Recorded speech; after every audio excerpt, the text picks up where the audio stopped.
Hey everybody, it's Dower Duo, and welcome to Florida. So we live in Florida now, and in this video we're going to be talking about actually safety tips on the Appalachian Trail and how those tips came in handy for us when we ran into James Jordan. So in this video we're just going to be traveling around to different locations in our area and bring you around with us and tell a story of safety tips, I guess. That's right. Obviously there are a lot of safety concerns on the Appalachian Trail. Bears, falling, a whole bunch of stuff. But one that was our biggest concern, me and Sheriff's biggest concern, was running into the wrong kinds of people. So we're going to kind of go over that today.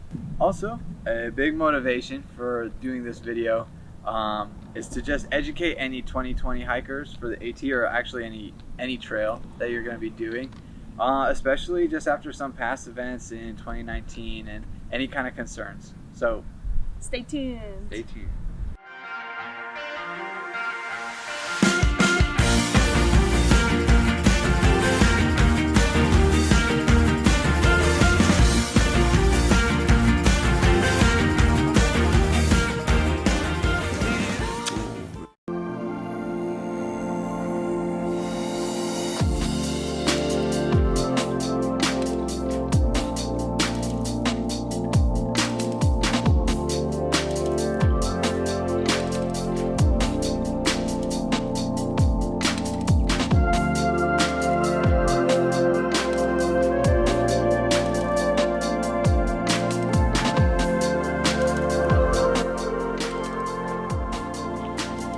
Before our hike in 2019, I was still really new to the whole thing.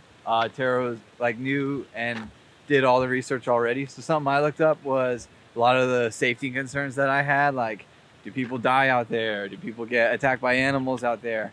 And so after doing research, I really found that there wasn't much to be concerned about. Obviously things happen, but they don't really happen all that often. Yeah, but unfortunately this year, while we were out there on trail, we actually kind of heard about more fatalities than we expected.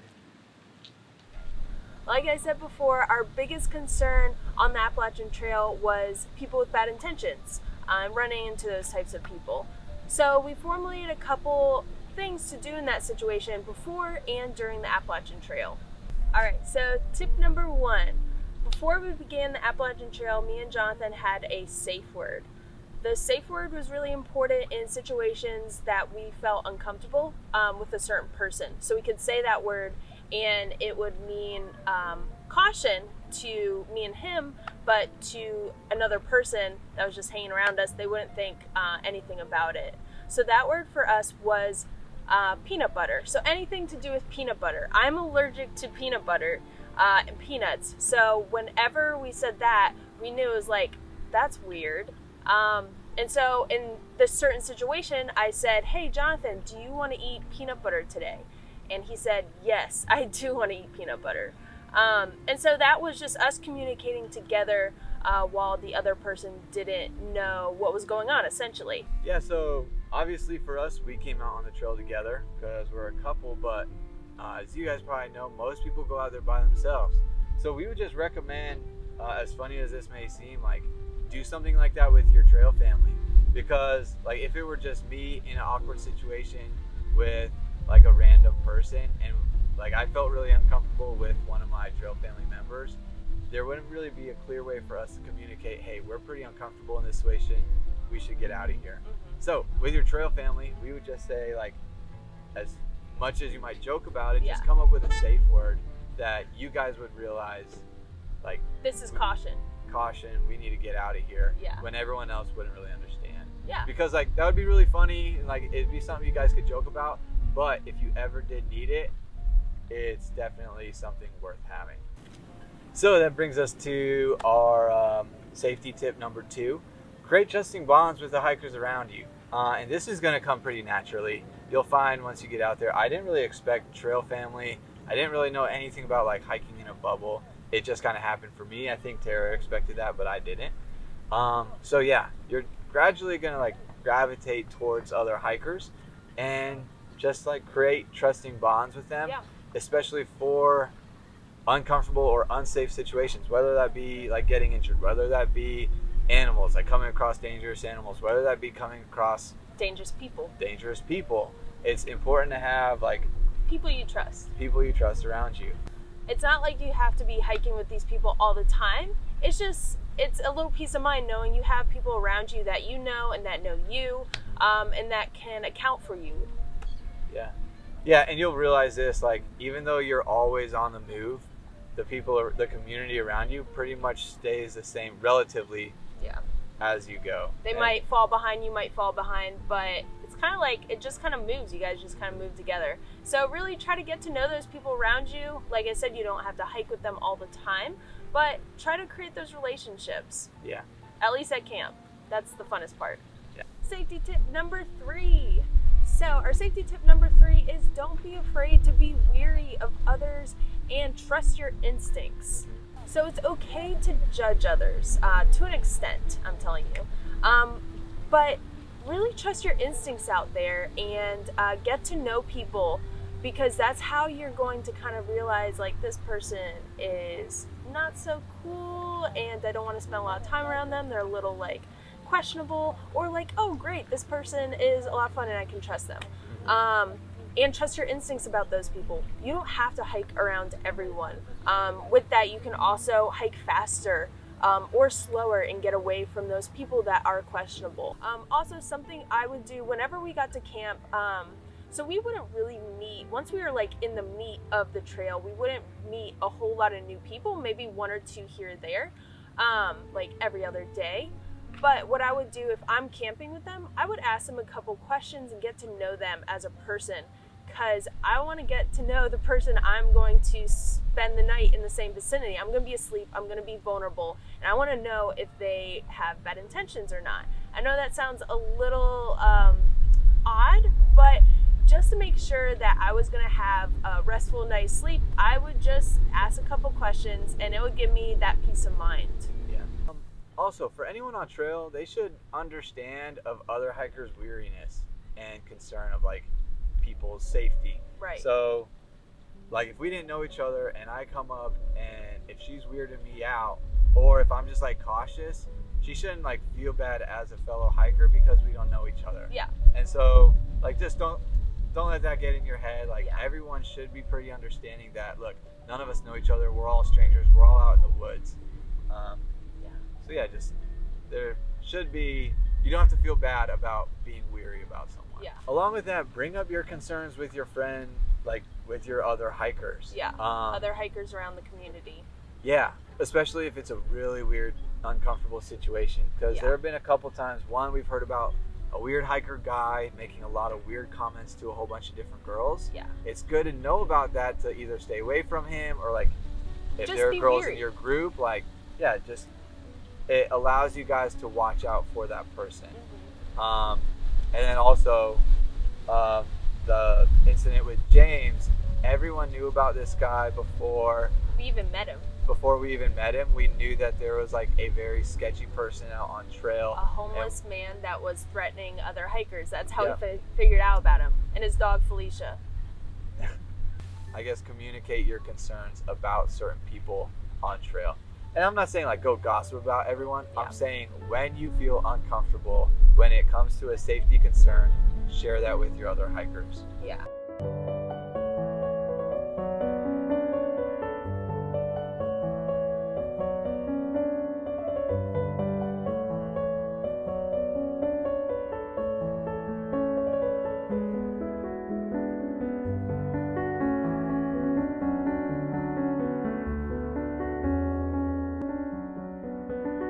All right, so quick question: should you bring a gun on trail? I guess a quick answer to that for us is we did not. We did not bring a gun on trail. We'll do another video, an extended video on 1, why we didn't do that. 2, questions that you should probably ask yourself and answer before you make a final decision about that question. And another thing is, having a gun or not isn't your only way to stay safe. You know, we just went over 3 pretty important tips and helpful tips to stay safe on trail, and none of those included a gun. And so if you do choose to bring one, or whatever you end up choosing, like a gun could be an additional safety tip. but it doesn't have to be, and it's definitely not your only way to be safe.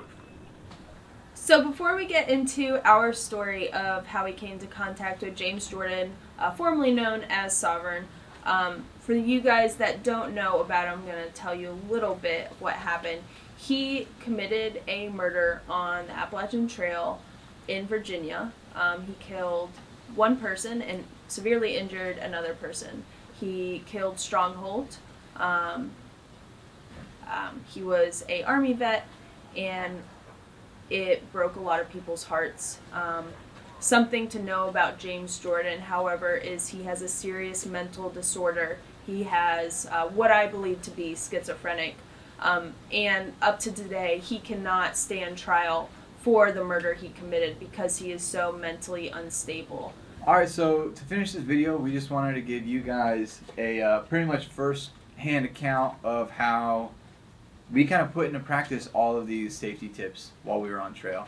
Mm-hmm. We were pretty much put in a situation where all of these things were either needed or really appreciated. So a little after we left Hot Springs, we started hearing about a man, a homeless man actually, who was running people out of the shelters. This particular night, the day after we left Hot Springs, it was freezing cold, numb fingers. I mean, rain was freezing. There was flurries. Literally, yeah. It was freezing. It was so cold. It was so cold. We were camping with a small group, none of our trail family, but it was so cold. But we heard that same night, a homeless man was running people out of a warm shelter with a shovel, and he was threatening people too. So we heard that about really quick on. So that goes into the third point: tell people around you what's going on. That's how we heard about him. We kept our ears open and our eyes open for this man. Wasn't a big concern yet. Just we're keeping our eyes open for him. So a couple days after that, we were at Devil's Fort Gap, I believe, and we were getting trail magic from Casper and his owner. I forget his name, but the guy with the van and the mohawk. So we were getting trail magic from him. It was really nice. Hanging out with a bunch of other hikers. And we were hearing about him again and how the police were looking for him because he did threaten some people. We got a description of him, and we heard that he was sort of violent. I think we heard he was violent. Yeah, he's chasing people around with a shovel. Yeah. And he has a big knife with him. Oh yeah, that's when we started getting concerned because we heard about the knife.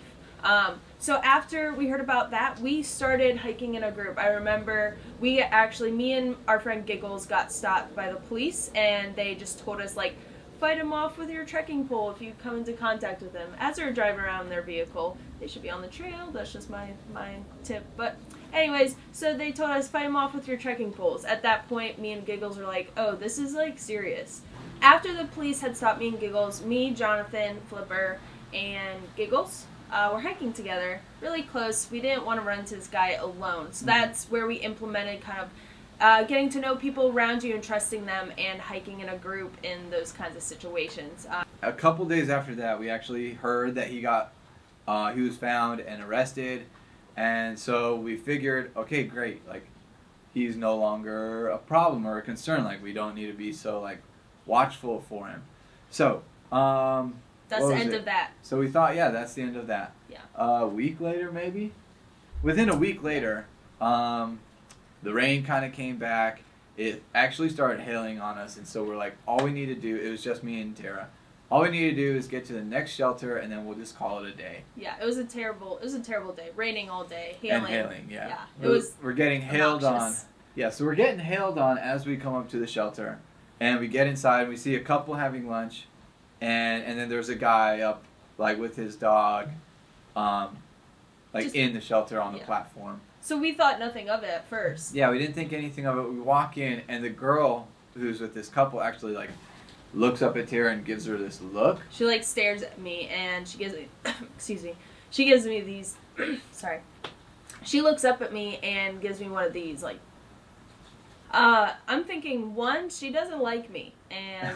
Not cool. For whatever. Not cool. Or two, like, hey, caution, like, we got a weird situation here. Because she didn't say a word. She just, like, Yeah. So we start like unpacking. We haven't eaten lunch yet, so we start eating lunch or like getting our food out.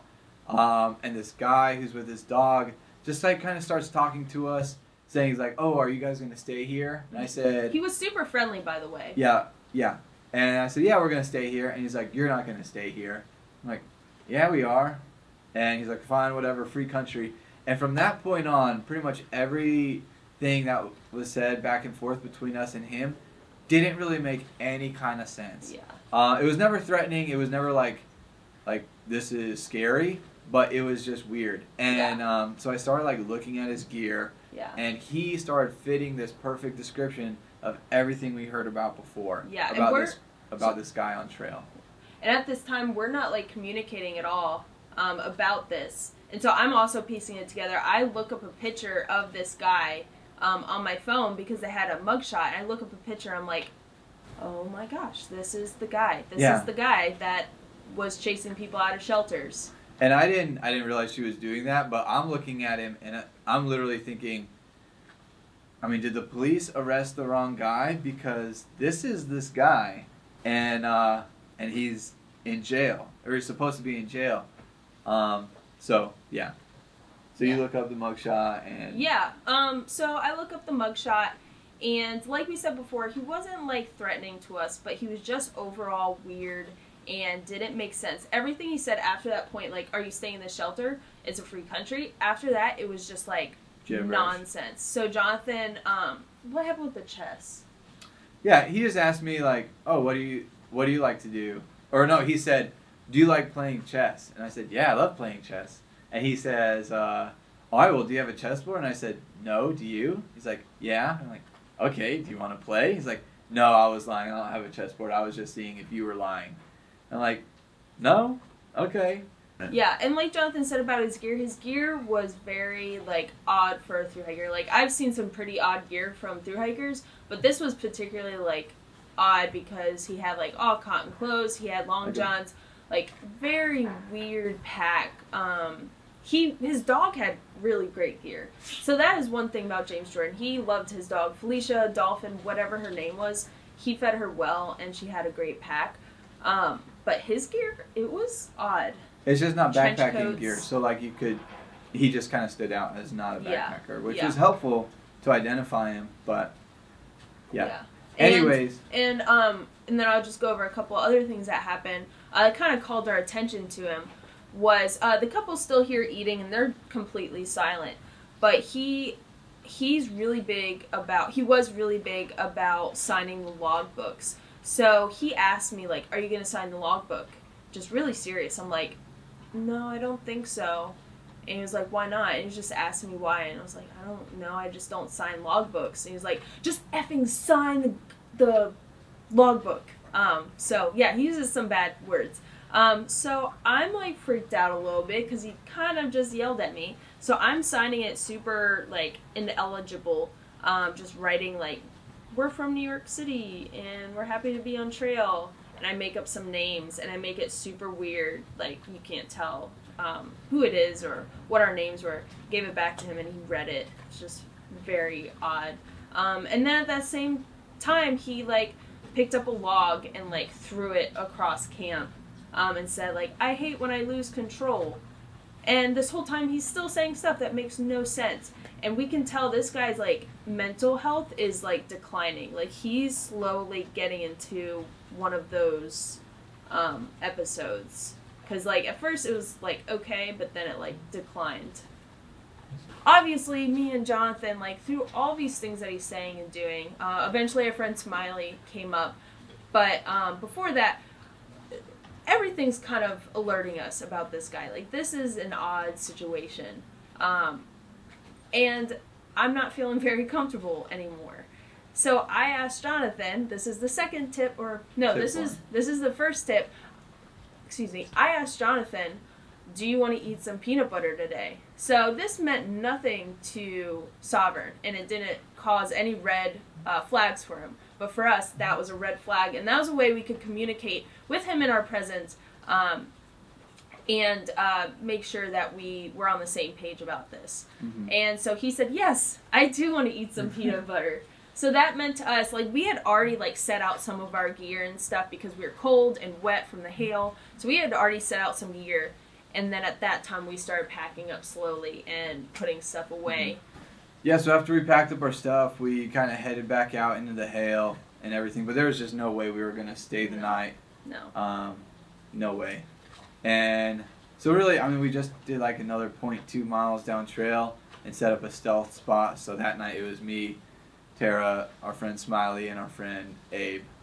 Yeah, so we got out of there, and we actually, for a while, we kept like passing him along the trail.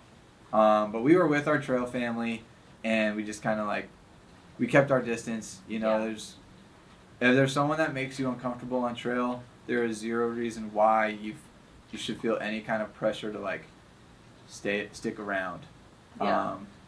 It's just not worth it. You don't need to do that. If someone's making you uncomfortable, keep your distance. Something for us on trail, this isn't really part of the story, just a side note. We really viewed the trail like for 5.5 months, like that was our home.